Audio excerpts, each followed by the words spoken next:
All right, good evening, and welcome to Political Soul Food, brought to you by Harlemwood Studios and Dr. Kassan Henry. We are live and direct in Harlem from Title Tea, a small, cozy, intimate business that specializes in tea on West 142nd between Edgecombe and 8th Avenue. My name is Kahari Shabazz. I'll be your moderator for the evening. I am currently an educational consultant, and in a nutshell, I help schools all across the country produce strong academic outcomes from children. I'm a former school principal. I used to be an elementary school principal about a block away from here, right down the street. And it's a pleasure to be here with you this evening. I'm going to allow our esteemed panelists to introduce themselves, and we're going to start on my right. Hi, everybody. My name is Manaisha Wong. I am an actress, a model, and a talent manager, overall creative. And I'm excited to be here with the other rest of esteemed panelists and hear what everyone has to say. So thank you for introducing yourself. And I'm going to continue with the lovely lady to my right, my Guyanese sister. Hi, everyone. My name is Delancey Rose. I'm a phlebotomist and a chef. And I'm excited to be here today. Good evening. My name is Dr. Antoinette Jennings, founder of Leaders of the Future's No Limits. I am woman, retired NYPD cop for 22 years, and now a victim support director in Harlem, New York. Hi, everybody. I'm Dr. Sharon Williams, Director of Peace and Justice Studies at Iona University, interdisciplinary faculty, religion and cultures and Black studies. And I'm so happy to be here with my sisters that I'm meeting and sharing with. My name is Leah Jones. I'm also an actor and a creative, and very, very grateful to be amongst everybody here. All right, great. And again, Harlemwood Studios, Dr. Kassan Henry, and this is Political Soul Food, so please share that with folks whenever you get a chance. We're going live now, but obviously we'll get a chance to tape it, and if you haven't seen it live, you'll be able to look at it when you click onto the link. All right, so you get a phone call, you get a text message, you get an email from Dr. Henry, and he says he wants you to be on a panel to talk about or to answer a question, what do Black women need, right? And as you listen to the invitation or you read the invitation, what goes through your mind? What resonated with you? Why did you answer the call for today? And anyone can start. Honestly, he just said he wanted me to be a part of a panel, and I didn't know the topic until probably last night, but I felt honored that he would ask me to be a part of such, because that means he feels my voice matters. I'll go ahead and share. He asked me to be a part of the panel, and it was going to be about what Black women needed. And I had just recently finished a podcast where I didn't think that the Black woman speaking was speaking on behalf of me. So I was very nervous. I was like, ooh, I don't think that I wanted to put myself in a position like that for somebody to say that thing about me. But then it made me more introspective, and I was just like, she might not be speaking for me. She's definitely speaking for someone else, though. And therefore, I might be the representation in the same way I'm looking for representation for myself. And so I decided to not cover my voice, but use it and come and be a part of it, because again, he felt like my voice mattered. And whenever there is an invitation, I think it's important that you take it, because someone is inviting you, which means that they see your value, which means they think that you have something to contribute, and therefore you should also believe that about yourself. So that's why I answered. I think the question really was the hook. The nuance of that question being asked by a man as well is not, I think I imagine, not lost on any of us. And that felt important to be asked about that, bringing that to the table of the conversation. So I'm excited to get into it. Oh, wow. So the question, what do women need? So if I thought of that, spiritually speaking, maybe we don't need anything. Maybe the divine has given us everything we need. And it is up to us to then tap into what is already in our feminine divine, and using this season of awakening to really capture our place inside of this place we call America. When I was asked the question, I was excited. I got excited, nervous, scared all at once, because we say what we need on a day-to-day basis, but it's not being heard. And then to sit up here with these amazing women, I'm glad I'm here. I'm still a little nervous to speak my voice, but I'm tired of our voice being taken away. And I need to speak for me and whoever else is afraid to talk. So I'm happy that I'm here. I'm excited about it. I'm ready to get into this. That's great. Thank you for wonderful responses to that question. Really appreciate it.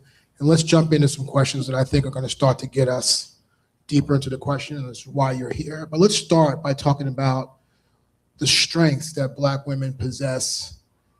What are they? And what do you believe the broader society misunderstands about Black women? That's a lot to take. That's a good question. That's a lot. But it's gonna loosen us up. Oh, that's a very good question.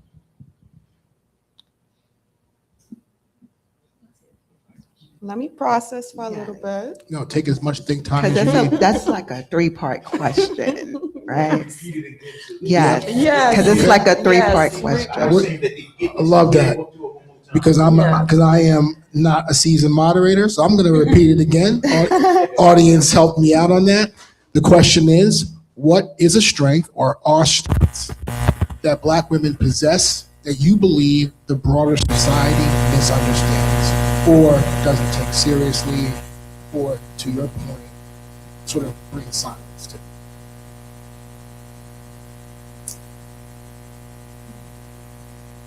For me, perseverance. Keep going, no matter what.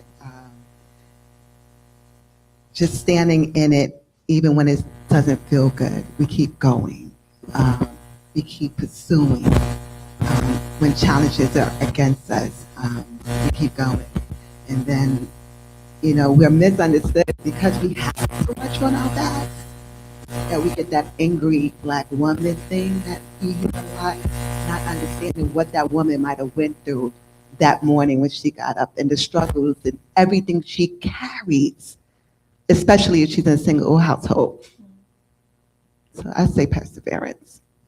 I'm going to piggyback off of that because I was thinking our capacity for joy, and when that gets misunderstood as being like too boisterous or too loud or whatever it is, but I think it's just the knowledge that we weren't allowed that for so long. And so if it's being expressed now, let it be, because we could get, consequences, negative, for laughing or enjoying or enjoying anything and playing. And I think it's a beautiful thing when I see a Black woman expressing joy, however that is for her, because again, we don't know what that woman has been through or what she's seen her family members go through or how she takes in what the world has handed her, and for her to still show up and be that way. So I think our capacity for joy is definitely something that is misunderstood or just looked at as like, that's not. Especially when it's like a Black woman that's deemed outside of society. So whatever Black woman it is that's expressing joy, I appreciate it, but I know that it could be misrepresented. I do want everyone to answer the question, but I also want to make space because I want to come back to the consequences of joy. And I definitely want to hear what those consequences look like to you. But continue to answer the question, and if you want to get to that as well. What's most confusing is our power. Black women created humanity. From the Black woman is birthed, along with the Black man, is birthed all spectrums of humanity. And the spiritual DNA that we carry comes along with it, the power, the resilience, a people that is most like the divine in our interactions, the capacity to love, the depth of love, right? And how it manifests through spirit, how it manifests through our ability to create and innovate and imagine and just be that source, right? Just being source. And people don't understand that forgotten group over there on the margins has a lot to do with how a whole society has been birthed, and everything that is innovative coming out of our community underestimated, but it's an enigma. People can't understand it, right? So we continue quietly just to carry on the lineage. We learn from our grandmothers, we learn from our mothers, we learn the heritage, and it's the foolish things that confound the wise. Like, who are these women? What is this group of women doing, leading everybody's copying in their cultural image? Why is that the case? Because it's something that we're modeling that is divine. Do you think it's an issue of can't understand that you're divine, or refuse to accept the fact that you're divine? A little bit of, probably a little bit of both. Probably a little bit of both. There have been some challenges with our identity, particularly here in North America, and the more we have spiritual awakening to who we are, where we are coming from, what our presence and what our connection to this land, our connection to the soil, what that all means. We're the stewards for this landmass, right? And we have a mandate to protect this place called America, right? Right. So we have a big role in how this whole thing plays out. So, And I think some interesting themes are coming out in this conversation. The conversation around joy and the consequences of that. The mandate to protect this land is something that I think we should hold as we continue this conversation. But thank you for that. Any more thoughts around? Yeah. Any more thoughts about the misunderstandings that Black women bring? Yeah, the first word that came to mind when you mentioned that, funnily enough, was resilience. Thinking back on my life personally, all the stories that I'd ever been told by all of the women in my life were stories of resilience and strength and making the best out of nothing and so on and so forth. And I think for Black women specifically, that gets misconstrued into the language of she's got it, she's fine, she's okay, she doesn't need anything, she doesn't need help, she doesn't need aid, she doesn't need so on and so forth, because she's got so much strength and power and resilience and anything else akin to that. So then that leaves this woman essentially depleted of joy and all those other things for being seen as just being able to be enough because you are a Black woman. So I think that's something I feel like that gets misconstrued a lot. I want to piggyback off of that a little bit. Bring the mic closer. Yes. So I want to go off with that a little bit. What people don't understand is that we're scarred. You may not see it on the outside, but it's definitely on the inside because of everything that we're taught how to be a woman, how to do this. And it's okay, you know, if someone isn't around or someone doing you something, just stick it through. This is stuff that we hear growing up, right? So we are scarred. And there's no one taking the time out to repair those scars. We're doing the work to repair the scar. We're still going every day. Every day we're going, nonstop. But where are the Black men to help us repair those scars? They're adding to it. So There's so much in what you just said, right? So I wrote a book. My book is called Breakthrough, There's Light in the Darkness. And I've been through a lot of things in life. That would say, most would say, why you're not bitter, or why you're not, angry, and it's divine, because I believe everything happens for a reason. And what's happened to us is not about us, but it's for someone else, right? But when we talk about scars, or even with the Black man, right? We want to hold them accountable to do something that they don't even know how to do. That's one. Two, as stated, like, we are taught different things growing up, and everyone's household is different. But we are taught different things, how to persevere, how to keep going, do it all. But I believe it was a point in my life where I had to stop, not ask anyone else to do the work, but I had to do the work. And I had to look within inside of me and say, what do Antoinette need? So when I heard the question or read the question, what do the Black woman need? The first thought came is about a man, right? It was about a man. I'm like, well, why would the first thought, what a Black woman need, be about a man? No, what do Dr. J need? And so it has to be something that it starts within. We may not all have the perfect background or grew up with a silver spoon, but when do we start using that as an excuse to do the work on ourselves? Then to the Black man, again, a lot of them not taught what being a man is or what it looks like. And so then we hold them responsible to come and repair some damage that we don't even want to work on. I think it's unfair, but that's a whole nother topic. But that's another thing too. We was taught self-love, not to have self-love coming up. And it's bad if you go and you get help. If you work on your mental. This is in our community. Why? I had to reverse that frame of thought when it came to my household. It's okay to say you're not doing well. It's okay if you feel you're off mentally. It's fine. You could go speak with a professional. It is fine. Work on yourself. So with those themes I hear coming out, the being misunderstood around your divinity, the consequences of joy, the need for repair and how that repair happens.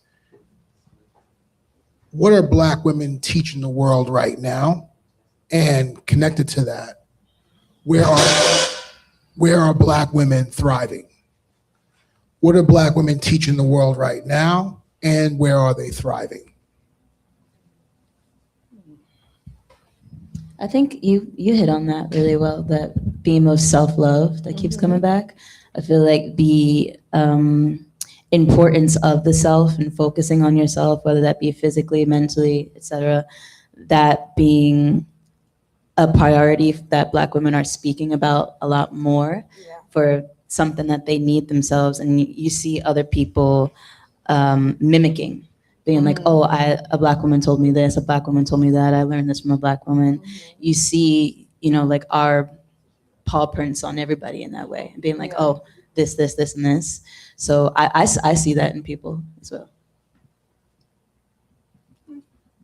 What are Black women teaching the world, and where are they thriving? I'm gonna make this very specific because the first thing that came to my mind, especially in the spaces that I'm standing in, the rooms that I want to be in, it's in media and in storytelling, in television, in film, on theater. I think Black women are showing that perseverance. That's the strength that we spoke about. And where the opportunities were not available before, where we weren't appreciated before, where we were even barred from before, and treated less than in these spaces specifically, I think that they're definitely teaching the world that it didn't matter what they did.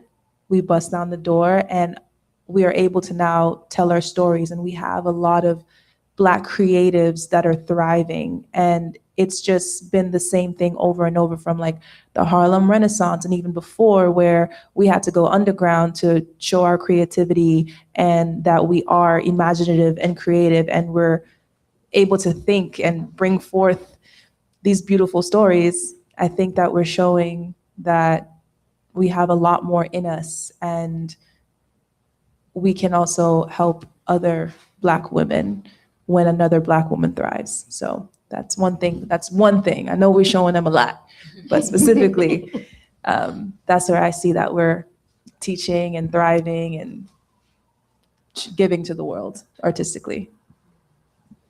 I see that we're starting to work together. Black women is starting to work together to understand one another and to be, guess what? Women. To be soft, to just be women. That's what I'm seeing. And I'm loving it. Oh, wow. I love these questions. I love them. Okay. We teach improvisation. We teach innovation. We teach creativity. Huh? The first people to bless us were the songstresses, those women who sang music, right?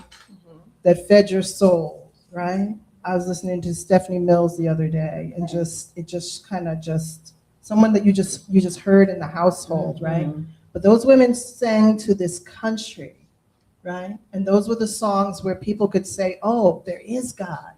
Oh, right? Whether it was sacred in the church, whether it was secular soul, R&B, I think more than anything, that imprint of music and dance and spirit that comes from Black people, but in this case, we're speaking on Black women, right, has totally changed the way that people understand their own identity, their own spiritual identity, because they saw it and could model it from a Black person, but in this case, a Black woman, before they knew what it meant to sing of love, to create what it really looks like in terms of the divine. It came from, most likely, birthed from a Black woman.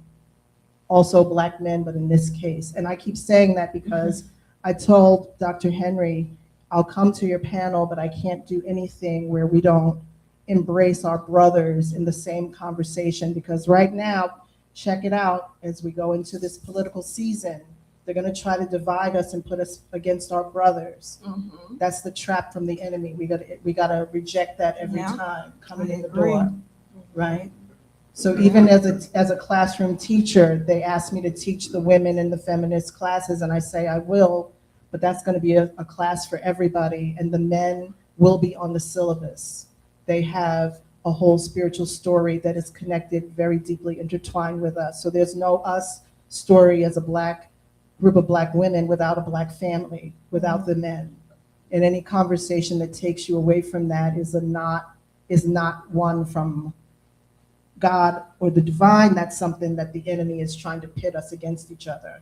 So with all of that being said, we teach love and creativity and spirit. With that said, my question for you is, what are your thoughts about Black men who try to answer this question for you? What do you say to them? How is that received?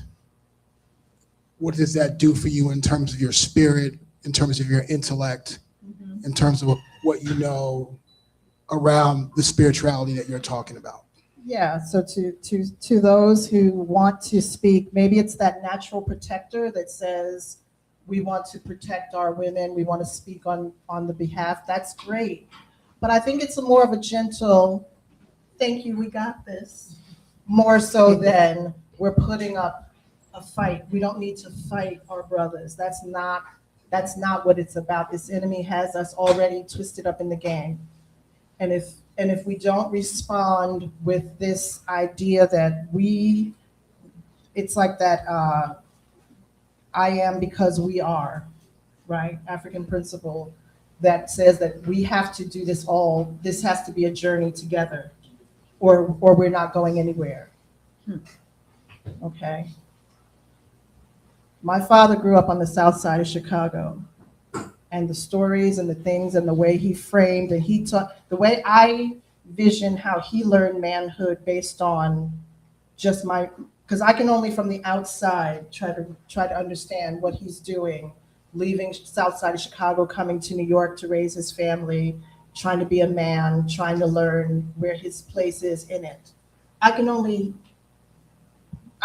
guess what that's about. I can only try to dissect it. Can I rephrase the question Please. for you and for everyone? Yeah. Should Black men be involved in this conversation? Should Black men be telling you what you need? So I'm just switching it from They to can a should support. perspective.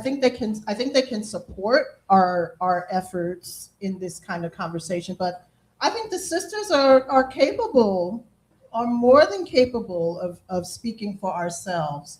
But I do love sitting in, and I've said the first time I did this with Political Soul Food, I was the only woman, and I was with the brethren, right?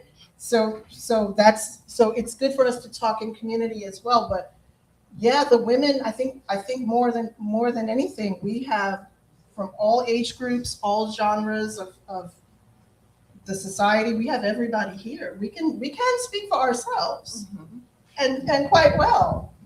I think speaking for ourselves is you got to know what you want. And for me, I think I'm in a season of I just want to be soft. I just want to be soft. And it's important to let the man know that's in my life, or the man know that women, we look for protection. We want to know that we're protected. Yeah.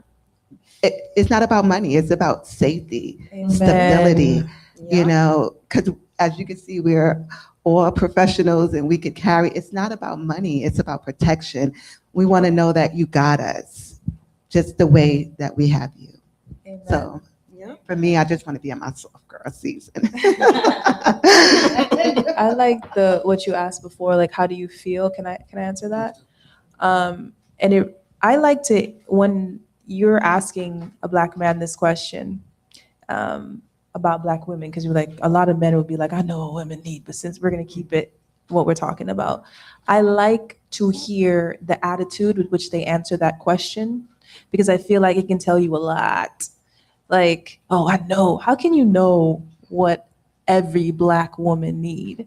You cannot. Like, so I remember, having the conversation with Kasani. He was like, I asked a brother this question. I know what they need. Like, and it's like, no, stop it, dude. Like, you already don't. Like, but I do love to have the unition of communication where it's like, what do you think? So I understand where you're coming from.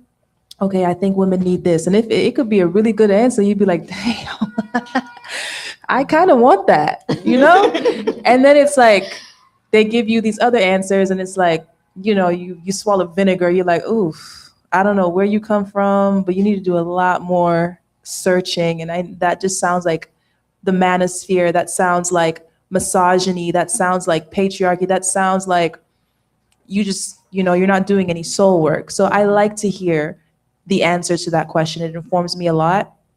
And then what was the other? You changed it? Did I change it? I'm sorry. Should they? Should they? Okay. Should they? Yes. Should they? Absolutely. Because going back to before, I think it'll form the Black woman where her Black man is at. And I think it'll form the broader society in general where each side is at. And I feel like they should be involved because, as you were saying, there's no you without I. There's no I without you. And there's no Black woman story without the Black man and vice versa. And I think that when we do come together and have that like cohesive thought about what can you give to me, what can I give to you, that's when we'll get somewhere. But I see that there's a lot of like finger pointing and like you and you guys get on social media and attack us, and then they get on social media and attack us, and it's like that's the tactic of the enemy again. So maybe coming together and listening to a group of Black women in unison talking about what we need and then digesting that and coming back and putting forth, how can I give that to y'all? You know, that would be good. But And amen to the soft season. Yes. and yes. sorry, I also, you were saying I just want to be soft and I want to be protected and it's not about money. And I think it's getting so like warped when we say we want protection and we want softness and it's like, y'all want money. And it's like, Yeah. baby, even if I don't like you, your money is not gonna save you. Right. Like I know there's a lot of people that, you know, you can dangle things in front of them and they'll do whatever, but it's like, if I love you, you don't need no money because I'm gonna have it. And then if I don't like you, your money can't save you. Ugh. Bye. So again, I think some great themes are coming out. This concept of protection, wanting to be soft, I'm also hearing. Yes. I guess my next question would be around freedom and what freedom means to you as a Black woman. What does it look like? What does it feel like? How is it represented if you were to dream it forward? And that's if you feel as if you're not free. Hmm. That's autonomy. So whatever your autonomy looks like to you, what you do with your mind and your spirit and your body has to all be up to you. You don't have to answer to anyone. You only have to do that spiritual work and self-work for yourself. And from that, decide how you want to move forward and go about your life, do, you know, your day-to-day. That's self-decision making every day. That has to be freedom. Amen. I agree with that. I do. Freedom to me is being able to laugh from my soul. Let me explain it. Yes, every day I smile, I do laugh, I chuckle, but I want to laugh from my soul. Why? That means everything around me and even me is in a good space. So can I ask you to go back to Ms. Wong's, Wong, correct? Ms. Wong's observation around the consequences of joy. If you're not able to do that, what are the consequences? And when you do express joy and what you're talking about in the public space, what are the consequences for Black women? I'm too busy doing so many stuff, working, being a mom, doing it by myself. I don't get to feel joy. I don't. And mind you, I love my children with all of me. But I don't even know what me feel like anymore. I've been so busy doing all these stuff. So when I say I want to laugh from my soul, it's because everything is working the way I need it to work. I don't get to feel joy. I pretty much feel like a robot. Every day I wake up, do what I have to do.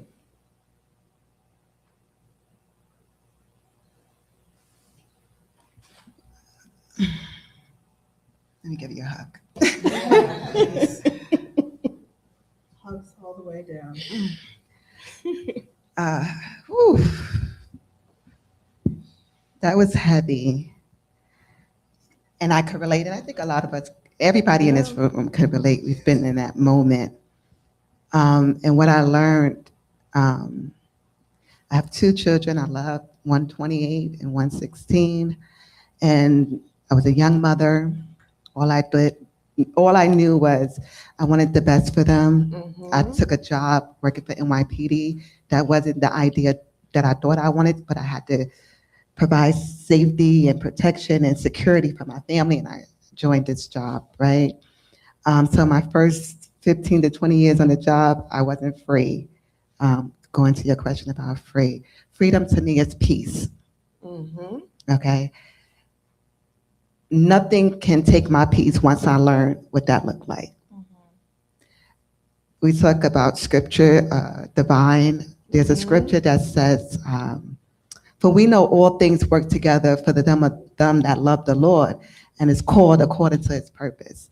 And I read that scripture so many times, but one day it hit me differently. All things. So I said, all things. So even in the bad, this is working out for my good. And that perspective changed my whole life. What I want to say to you is off this topic is that you are no good for anyone until you are good to yourself. Yeah, I agree with you. As much as you love your children and you want to provide for your children, you cannot give them the best of you until you give yourself the best of you. And that's what I've been working on. Work on it. I got a therapist and everything. That's what I've been working on. And I'm not ashamed of it. And on top of that, my son is in college. Good, good, good. My girl's got 2 years. Yes. And then I'm going to find me again. Okay. Listen, do it now. Work on it now.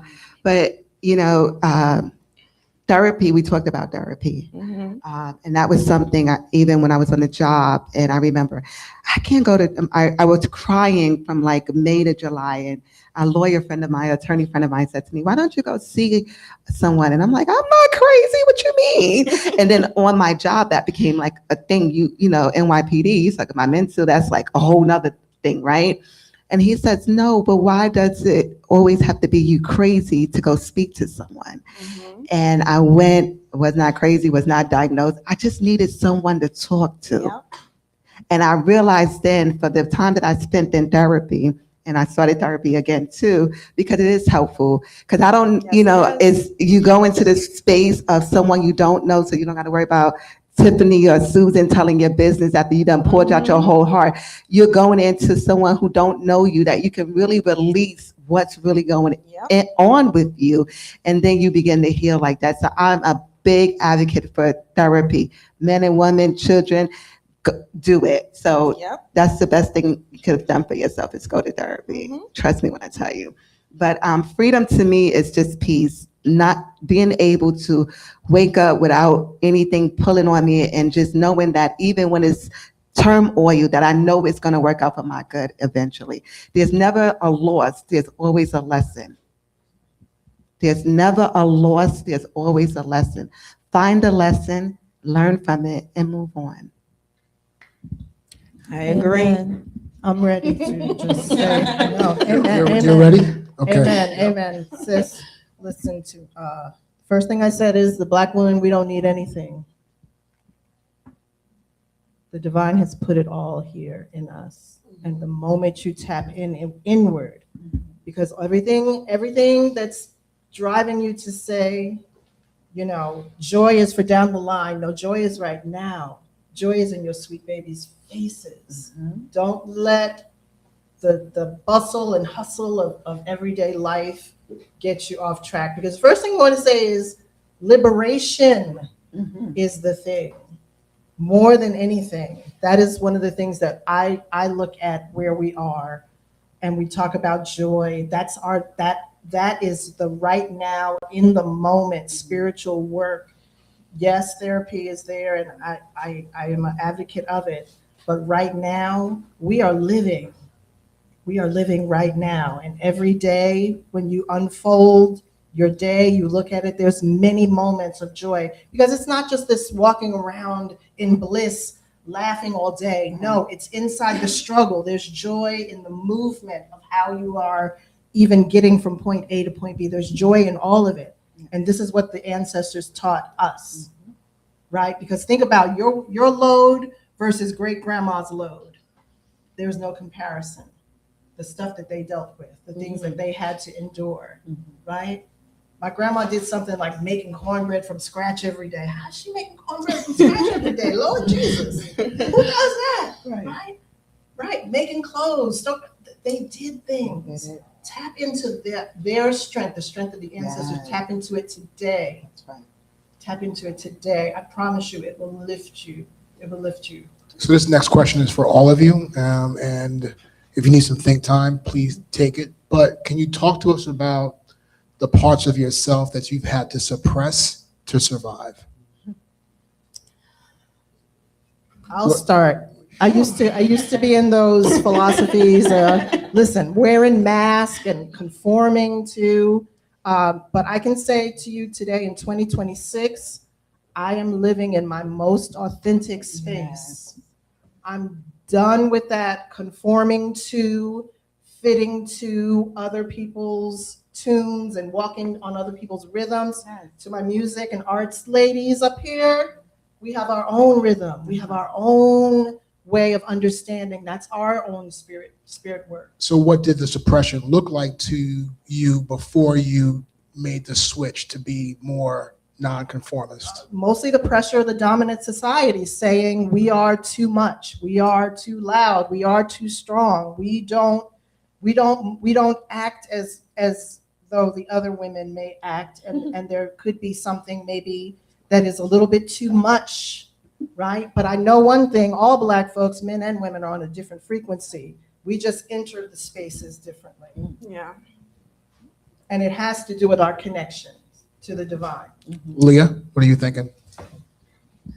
I keep thinking back to my childhood moments, specifically with the word suppression is like, I guess because it's a little bit earlier for me, school years, thinking about having to suppress how smart I was or how inquisitive I wanted to be. I went to a predominantly white school, and I wanted to be drenched in everything that they were doing. And I was able to pick up quickly and, wanted to be involved in everything that was going on. But then only noticing after the fact that the suppression would come in things of like, oh, you wouldn't be interested in that. Or, essentially like, there's no place for you here. There's no place for your inquisitiveness. There's no need for you to learn that. That then in my mind made me be like, well, there's only one path for me. I don't need to be smart. I don't need to do that. I can just leave all that on the wayside. Was there a cost? I think the cost was the detriment it did to my self-worth. Thinking that, oh, well, then that means that I'm not smart. I'm not intelligent. I'm not curious. I'm not creative. I'm not good enough like all of these other white kids are. Only to see after the fact that I'm just as enough as they are. And they're very mediocre. On top of that. Mediocre at best. Just to be straight. Okay. Right. But I think what that does, especially childhood is especially more important for me because I think piggybacking off of the mention of joy, specifically as Black women, I see that day in and day out that Black girls don't get to be girls. And not just in a sexual aspect, but in that parentified daughter aspect, having to put so much on Black girls' shoulders. They don't get the time to be a kid and just enjoy the little things. A quote that really meant a lot to me as a kid, I forget who it was, my mom used to say it to me all the time, is that joy isn't meant to be a crumb. Joy is meant to be everything. You're not supposed to just have joy in small increments. You're not supposed to just latch on to the small little bits of joy that you can. Joy is supposed to be everything. Joy is supposed to be all. And there is joy in everything, and there is joy in all. And as a little girl, now not a little girl, that's something that I treasure the most, is that I did, despite all those white kids in my school, I was able to have a very happy childhood.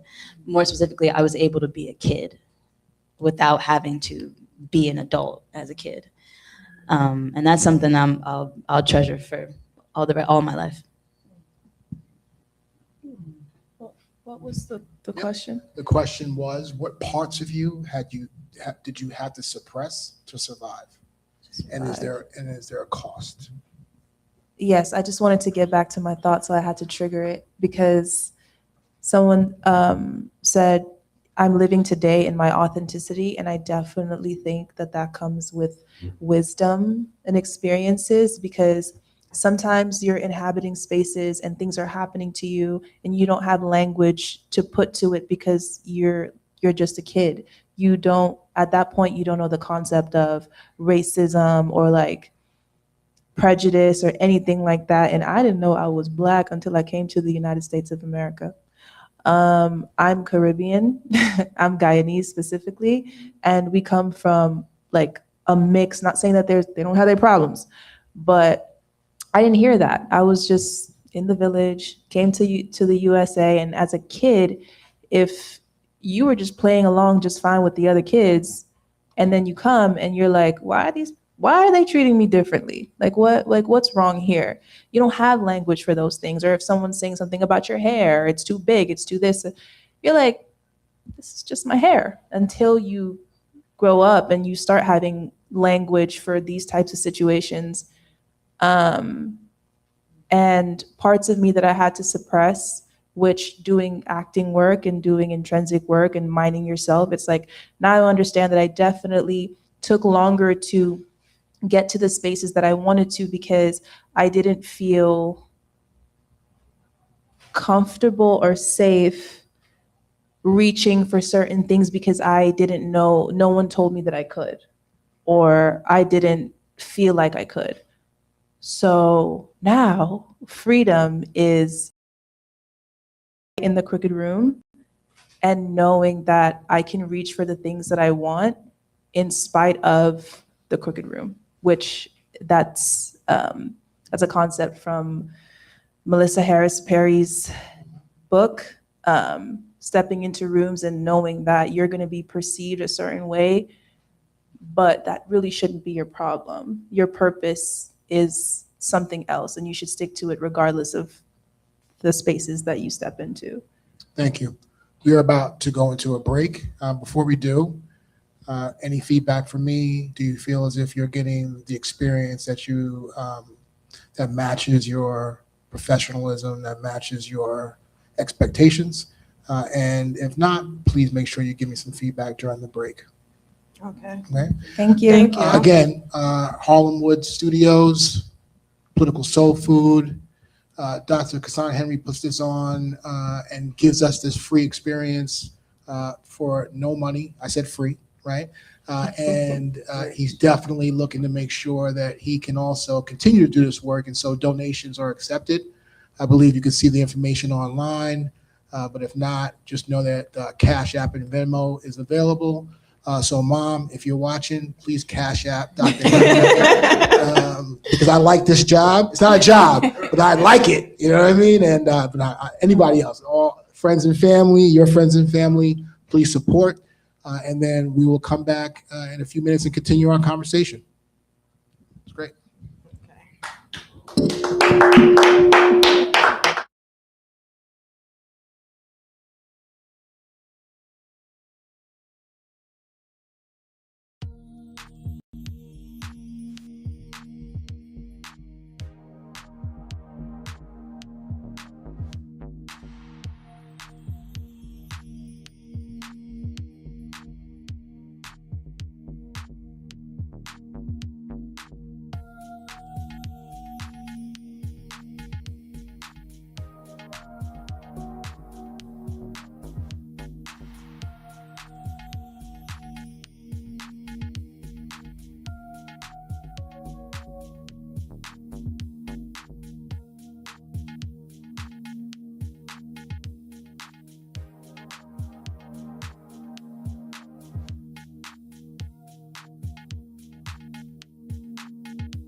labor. We are there in terms of fighting, activism, political work, being that quote unquote workhorse for everyone's causes. Meanwhile, we're by ourselves and it's not reciprocated. And that's with the men as well. The Black community is always with the cape and the save the day for all the groups and all this coalition kinds of conversations that really just kind of get us roped into things politically. But then we are kind of still on our own. It's like a one-sided conversation. What's ours is yours, but what's yours is yours. What's ours is yours. So how does that kind of balance out? But it's that our labor is expected, our service is expected, like as if someone's writing it in that, you know, for the privilege of you being here, you must always give your labor. Meanwhile, I'm at rest. I don't know about everybody else up here, but I am on my spiritual sabbatical. And it is on going into, I guess I'm going into year 2 now, and it feels good. And I have no intentions of breaking it anytime soon. As you Thank should. you. I'm just gonna, the first thing that came to my head is they take our resilience and they don't reciprocate for that. So we are expected with the labor, a lot of emotional labor as well, caregiving and understanding and generosity, softness, all of that. And whether it's in media with like our artists that we have that continually gets taken from and then pushed aside. And well, we're gonna keep it at Black women because we could definitely talk about all the men that have done amazing things in the industry, Black men, that they don't get rewarded for it. People will say it's because they misbehave, but I mean, their counterparts misbehave as well, and they do not get held accountable for it the same way, AKA Chris Brown. Give that man a Grammy. I don't know why I went there. Huh? I know we don't condone abuse of women, but you know, there's other people with Grammys that have done worse. But yeah, they don't reciprocate the expense that we buy, that their emotions and their needs take us. So yeah, that's it. I got lost with the Grammy situation because I'm still upset. I got it mashed up my brain.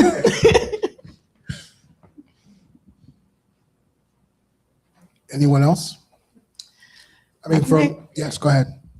I think they pretty much said it all. Okay. I'm going to take a question from Lawrence in the studio. I'm going to go over and just let him have the mic. Ladies, it's a pleasure. Y'all all are stunning, absolutely stunning. But we have failed you as Black men. I just want you to know that we definitely need to support you guys more. Listen to you. Most Black men, we think we know everything, which we don't. I swear we don't. So I just want you to know that Black men appreciate you guys. We love you guys. I don't date out my race. I think the Black woman is the most amazing woman in the world. So I don't date out of my race. I can promise you that. You're incredible. But I do have a question for you ladies. When you guys make, let's say you make a little bit more money than your counterpart, I feel that you guys always throw that in our face, and that downs us. That really makes us feel like we're not good enough for you guys. I'm a construction worker. I'm a foreman. That's what I do. The question is, why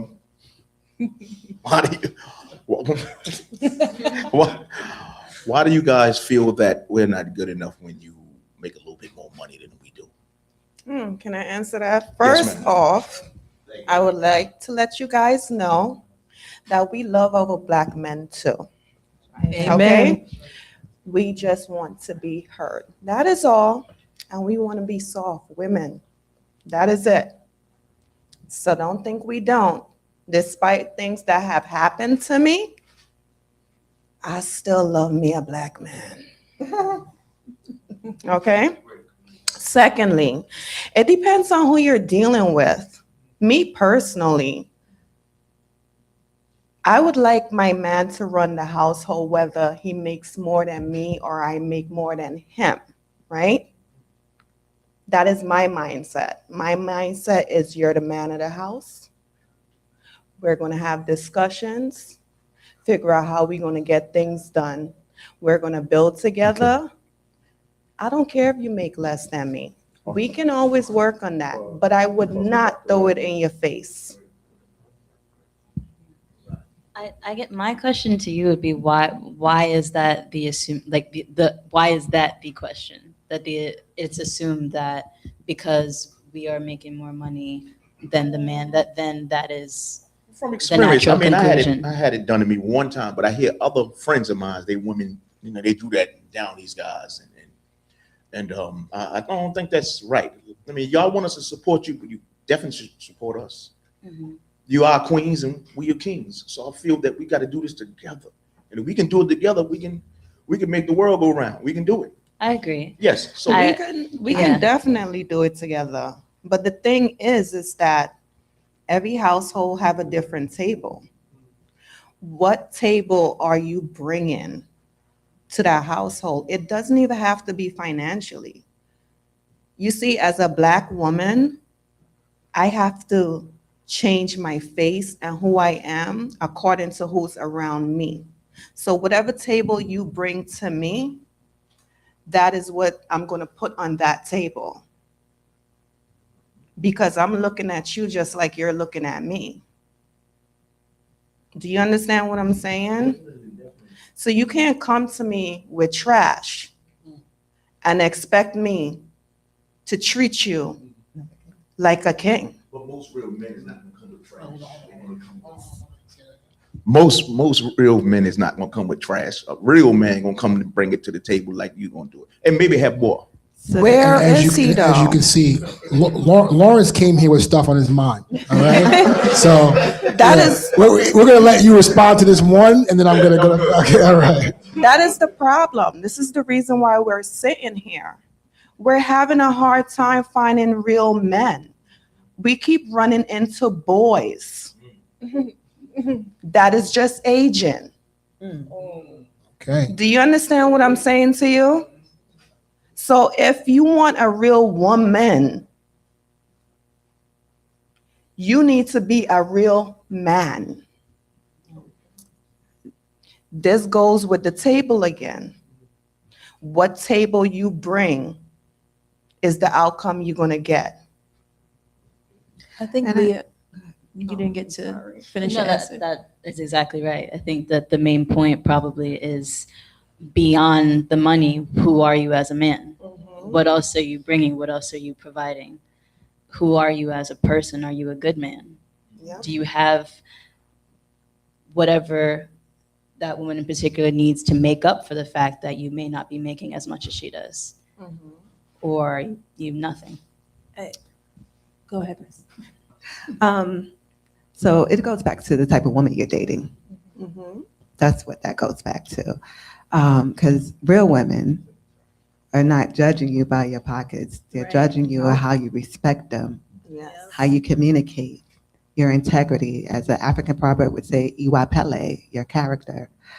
Now, I would reverse the question back because No, I am Don't ask that man another question. Oh, well, No, I'm teasing. Go ahead. Reverse the question. Reverse no, it. because I've had this issue prior to my relationship I'm in now, where men are intimidated by me because I make good money, the status that I carry, the places that I am in, they're intimidated. So then you get into a relationship with these men who can handle who you are, and then they try to manipulate or belittle you from their own incompetence. Mm-hmm. That's what I know I have dealt with in the past. So, I'm going to let Dr. Willie ask a question and respond. Well, I'm not going to sponsor that, but but I want to second what the brother said about Black women being the most beautiful women in the world. I agree with that. So I want to make sure I make that point. In terms of my question has to do with the question about men's salary, women's salary. I don't have a problem with a woman making more than me. I think the point is, which is a valid point, is the quality of the person's intellect and character that should determine whether you think that person is a suitable person for you or not how much money they make. I agree. Right. Totally We all agree. 100% on Definitely that. agree. And their consistency. Mhm. What are your thoughts about what seems to be in popular culture, what gives birth to Lawrence's question? I think you talked a little bit earlier about the strategy to separate us. Do you see it in that vein? And do you think what you've expressed here so far in terms of answering Lawrence's question is representative throughout the community?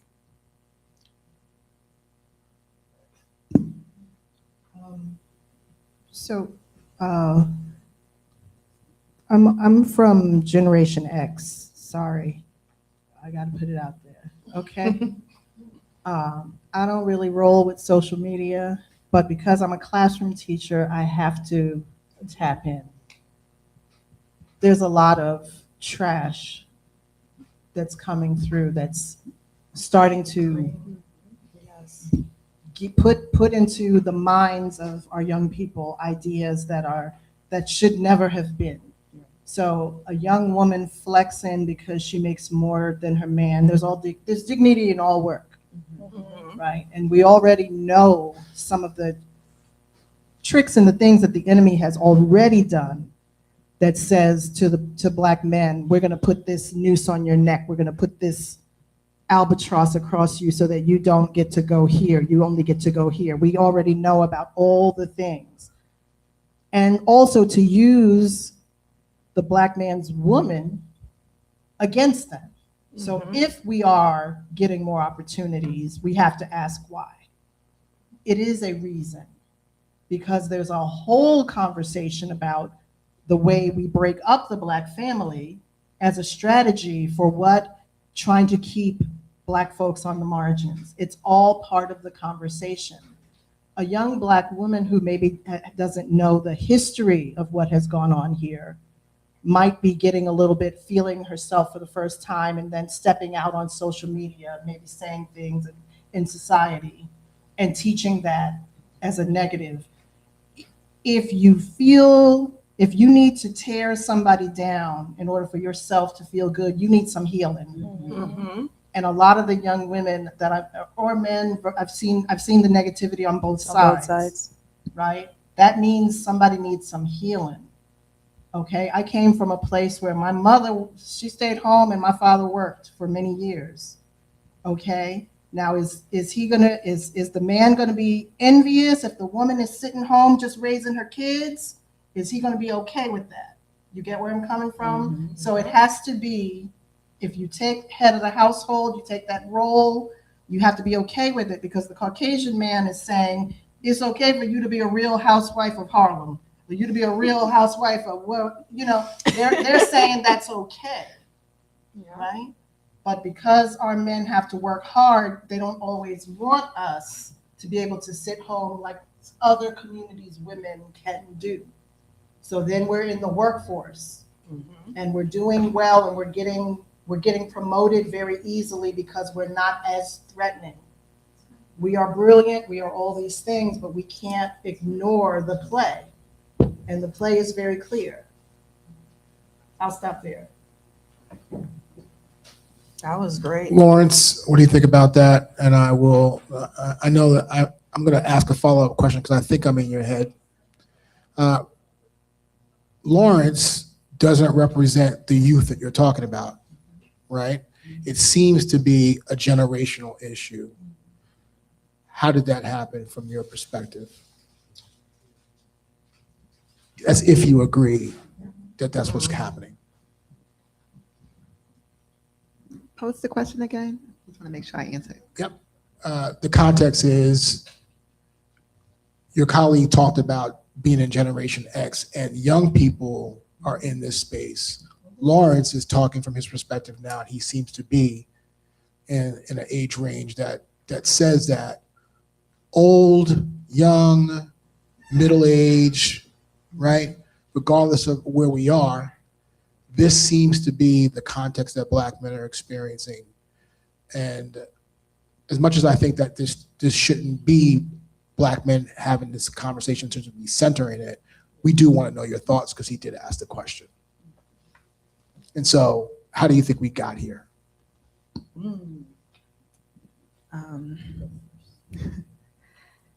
Knowing your history is so important. And we're not teaching history in our homes anymore. We're not telling our children where they come from so they can walk with their head high and know that what their ancestors went through for them. So they're being told through television and social media. And you brought up like Harlem Housewife, right? I remember when Atlanta Housewife came out, that was the big thing. You saw Black women in elegant homes and, they were living this life. And then it just slowly began to change from this elegant look to this trash look, And so I was telling someone up here that it's us against the world, basically. As parents, right? It's one me, one father, and millions of people in the world saying, this is the way to go. This is how you look. And you hear it on TV and you hear it on social media. And I don't have nothing against anyone, how they make their money through the songs, but it's one particular song that's going around right now. Where are my boosters at? Or my scamming at? And I'm like, she's gonna have our kids in jail because they look up to that. Yes. Because they look up and these people, they look at these superstars and think that they're gods. So they hold to what they're saying. So we're not pouring into our children like our great grandparents poured into us, or we were taught, our African culture and where we came from and why we should do X. They're not being taught that anymore, not in the homes, and so who's being the teacher? Social media. So they're being taught, you gotta have X, Y, Z money and you gotta drive such and such car, one, or you're not it. And so now they're stealing cars and they boosting and they scamming and the credit card can't scam that they were doing a couple of years ago just to show off. They lost the sense of their value, and I think going back to knowing your worth and knowing your history, I thank God that I knew where I came from. So it allowed me to know where I was going. So if you don't know where you come from, you don't know where you're going. So everyone is scattered. And we can blame, we say that the devil is busy. And we talked about this last night, but when do we start taking accountability? When do we have to have more circle groups like this? This is a podcast, wonderful. But we need to be having, Martin Luther King used to have meetings in living rooms, talking and discussing on ways that we were gonna overcome. We're too busy doing everything else. How much time do we spend on social media? Let's be honest. So what do you think you're feeding yourself every time you click that button? So that's why young women or women are not respecting the men, or the men are not respecting the women anymore because of everything that we're watching on TV and thinking that it's okay. That's the sad part. We're actually thinking that this is the way we should disrespect our Black men or men in general, because that's what we've seen on TV. Ms. Wong, you want to jump in? I was like, there's your answer. It's social media. It is them damn phones. It is. It is. And I think what I'm seeing that's really prevalent, and it's been prevalent for a few years, but it's getting so out of hand and out of whack, is the flex culture. It's not the content of your character. And again, you can be, and it also seems like there's no payoff for being a person who values character and integrity and just anything good anymore. It really literally just depends how you present.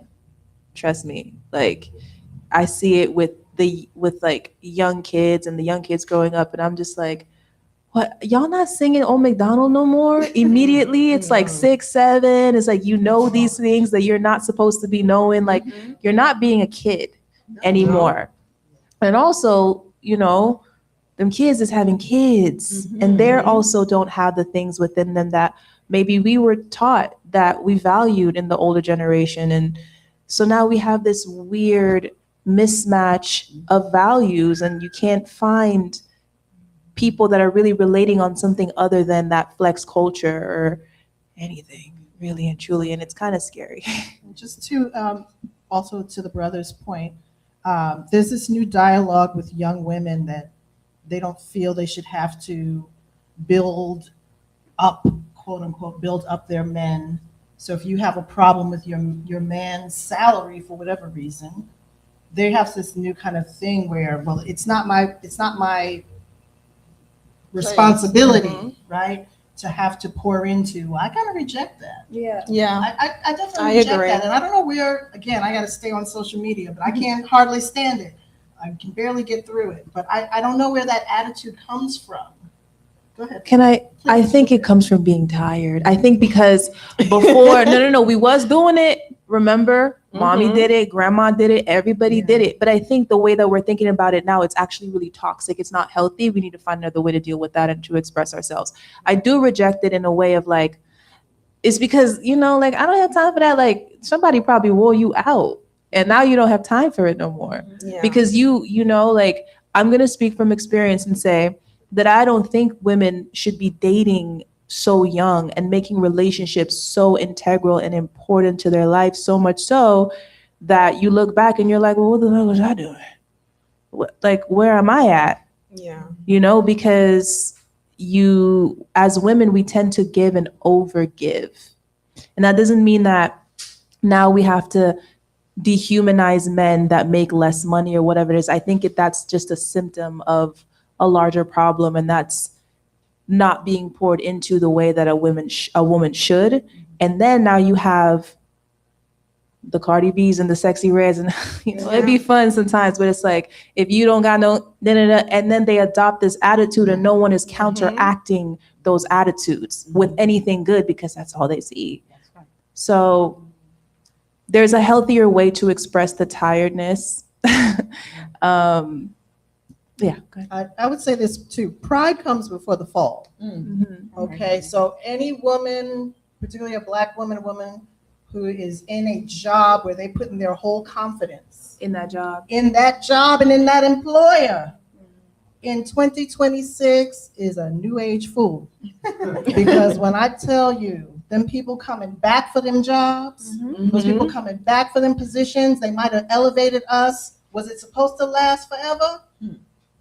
I see them coming to get it back. 300,000 Black women lost their jobs, their government jobs in 2025.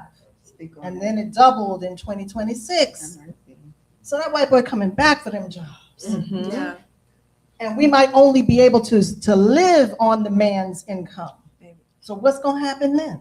What if that man ain't a good man? You have to do something. Dang. Yeah, see, y'all are trying to trigger Lawrence, all right? See, look. Hold on. Let me get you on the mic. I really respect what the young lady in the red, she said, it's not about the money. That is a beautiful thing to say. I love that. To say to your Black man that it ain't about your money, baby. I want love. I want protection. And I can promise you, ain't no man in the world can protect you than a Black man if we put our minds and heart and soul towards serving you beautiful women. And this is what we need to do as Black men. So I just want you to know that. And then you said that, what if he's not the right one? Okay. That's not a good man. You can tell when you meet a man the first day if he's good or not. The conversation, what takes place here. If his conversation ain't what it is, the first day you already know. So if you talking bananas and he talking orange and strawberries, he's not the one, baby. That's right.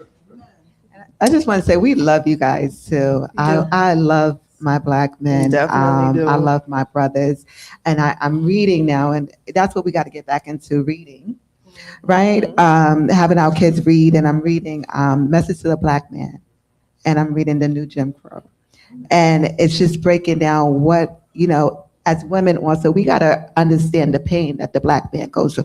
They got so many strikes against them just the moment that they're born. It's ridiculous. And I love the fact that every time you spoke, you included the Black man, which is Yes. so important. And I wanted to point that out earlier. Everything that we say, those who are definitely for you, you always include it. When we can't do it without you, you can't do it without us. And there's nothing wrong with helping your partner succeed, because if you're looking at it as you're helping them, that means you don't see you in it. But if you see you in it, you're helping y'all. So there's nothing wrong with helping to build your partner, because you could be here today and down tomorrow, and he's up here today and you're down tomorrow. So you never know. The unbalance, or it could be unbalanced, and you may have to be down there one time. You want him to pull you up. That's So right. I always say this. I want someone I can build with. Mhm. This is what we can build together is beautiful. I don't want to do it myself, and I don't want my man to do it himself. I want to be able to support him on whatever level that looks like, mentally, emotionally, socially, financially, whatever that looks like. Because I was taught what's yours is mine, and what's mine is yours. If I got 5 cents and you got 5,000, we got 5,000 and 5 cents. That's right. There's no, that's my money. No, it's ours. So Yeah. that was what I was raised up That's for. a beautiful attitude, but I would like to, because like I said, we have to teach people how to get there, right? And it's like, it's all about capacity. Some people don't have the structure to hold what it is that you're providing, and then it would actually deplete you and cause you to become tired and ridiculous. And it's like, well, I was doing everything right. I'm a good woman. I'm this and that. And it's just like that person just didn't have the capacity. So I think it's important, firstly, that we recognize the characteristics and the traits for somebody who is able to receive something like that and not completely break you down in the process. Yeah. And that's, someone said it earlier, when they're, if they're talking orange and you speaking having bananas, you got to pay attention. So that still goes back to you, right? It does. So us as women, like we get okay, he'll get it together. Okay, it'll happen. Yeah. No, and it never happened. Then you mad at the man, but he already had showed you that a couple of years ago. And this is So my thing is, not to cut you off, is that we as women have to be strong enough to let it go. Because it's not for you. Instead of trying to hold on and have potential thoughts of what it could be that never gets there. And then when we're not mad, but it goes back to us and the men too. Hold accountability and say, you know what, stop dragging this along. It's not going to work. I can help you as a friend more than I can help you in a relationship probably, Yeah. But teaching women how to identify those things is important. That's the first step Yes, for you to absolutely. actually have I agree. accountability. Yeah. Absolutely. So I'm not sure where we are in the program, but I get I don't know, but this is. no disrespect. No This is disrespect. amazing. I get the sense we're Lawrence. coming to our end.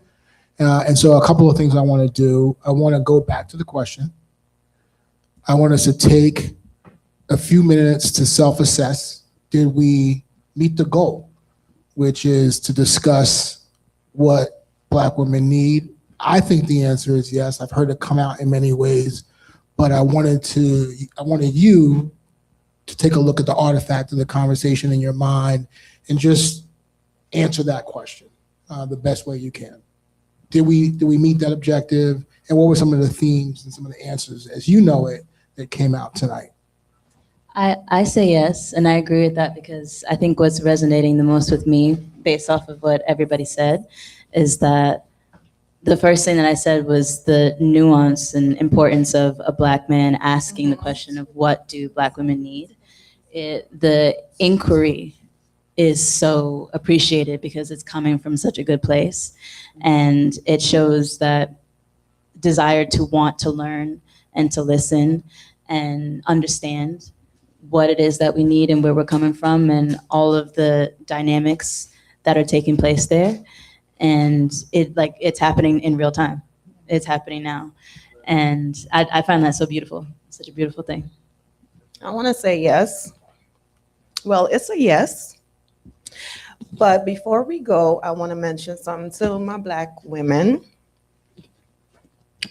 Take time out to forgive yourself for what you have accepted. take that time. I'm going off of what you said. I had to forgive myself for the things that I accepted from a man. We need to work together as well. Everybody have to heal, and we need to work together. Because despite the amount of pain that I have experienced, I love Black men. And I will still fight to protect my Black men. I was terrified when I found out that I was pregnant with my son. Not only because I was scared of my family, but also,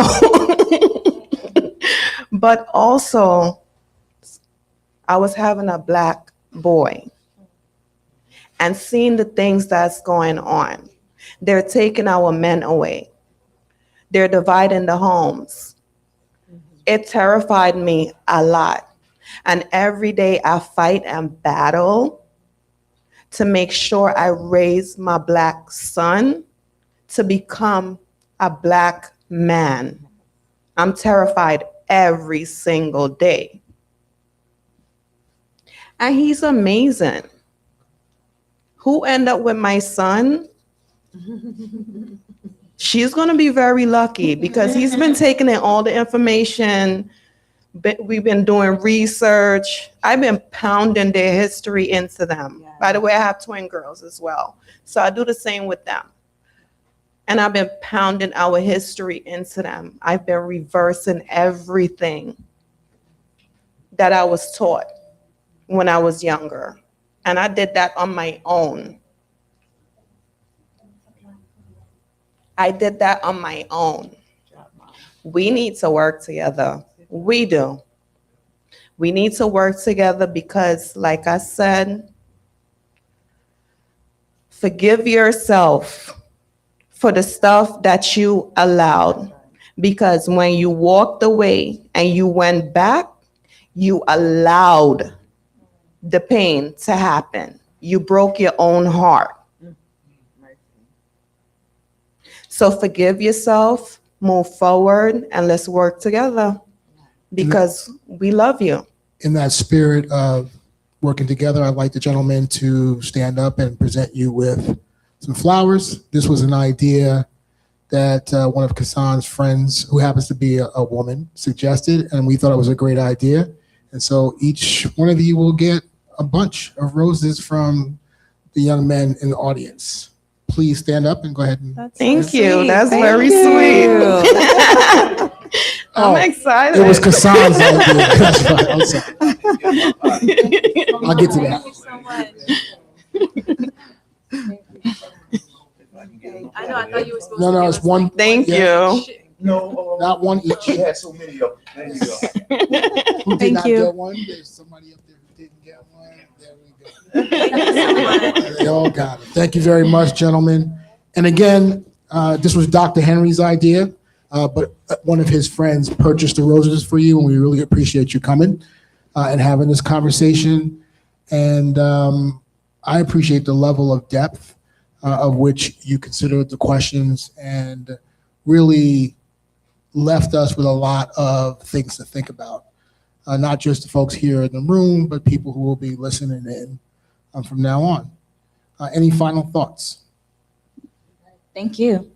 Yeah, I just want to say thank you. The energy in the room is just so beautiful. I love when we can get together and have powerful, meaningful conversation, impactful conversations, where I'm sure that everyone that was here tonight is able to walk away with something. And I look to for doing more projects with Dr. Kassan. I want to say thank you again for this opportunity. I think this is amazing. Keep doing this, keep doing this, keep doing this, and watch what God do. God bless you. Political Soul Food, Harlemwood Studios, Cash App, Venmo. That's right. I didn't get any goddamn flowers, but that's okay because I loved hanging out with you all. That was great. One last thing, June 14th, my organization, I Am Woman, will be celebrating men free to the community. Now, we are booked out. However, if you know Dr. Kassan and you give him your name to the gentlemen that are in the room, if you would like to attend in the women, but it's a men's event. And the reason why we put this event together is because men are always being pulled from but not poured into. So this celebration is being sponsored by a lot of different organizations to make sure that the men could come and have a wonderful day. We are honoring about 15 men in the community. Free food, resources, gifts, raffle, music, pictures. It's going to be a really good event. Free. And we doing this because we want our men to know that we support them and that we love them. And so definitely if you could connect, it's called Men of Impact. We got some powerful speakers. Councilman is going to be there. District Yusuf Salam is going to be there, but we have an awesome speaker, Anthony Stephen King. He's an author, powerful brother. He's going to come speak. So come if you could, be poured into, be loved, and know that we love you. If you're a man and you're out there watching this, I want you to see how quickly and how continuously the women here poured into men, and this had nothing to do with men. And they continue to frequently come back to the importance of men. I'm not sure if that's a good thing or a bad thing. I'm just noticing that that is what they did time in and time out, time in and time throughout the conversation, which was quite refreshing and shocking to me, given the state of the relationships that we have with our women. And Lawrence, I think you summed it up best when you gave them their flowers as well as you did, Dr. Willie. But I do want to make sure that folks who are watching this realize that in these 5 women, they represent, in my mind, the way in which women see us all the time, and it has nothing to do with us. And so thank you very much. We appreciate it. Thank you. Thank you. Thank you, everybody. Have a good evening. Thank you, Kassan.